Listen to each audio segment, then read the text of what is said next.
On day one of the 2026 budget hearing, chaos erupted.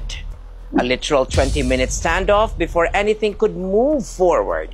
Representative Toby Chanco refused to budge unless the small committee report of the 2025 budget was presented first. 20 minutes, yun lang ang naghiwalay sa usaping tao sa buwan-buwan nating bayarin. Here's the backbone of the issue. The small committee, previously chaired by Representative Stella Kimbo and under the aegis of Speaker Martin Romualdez, is the backstage where budget adjustments happen. Silent, swift, and away from public view.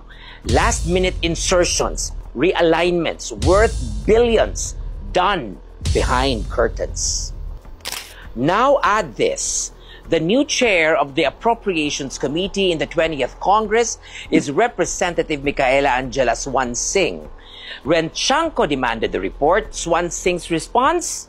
We will take that into consideration, as if it's mere suggestion, not public record.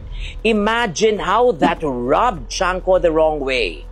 Committee reports should be archived, accessible, not optional extras. So while Romualdez flaunts that the 2026 deliberations are transparent, you invite the media, open discussions. The key document that shows how last year's trillions were actually funneled remains hidden behind closed doors.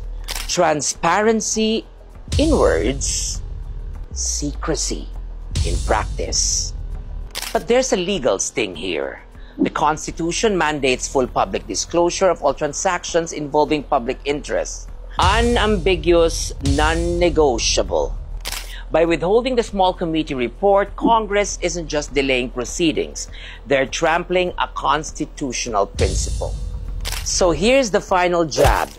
If there's genuinely nothing to hide, why bury this report? Ang pera ng taong bayan ang pinag-usapan. Dapat hindi ito ituturing na classified file. Another day, another regal POV.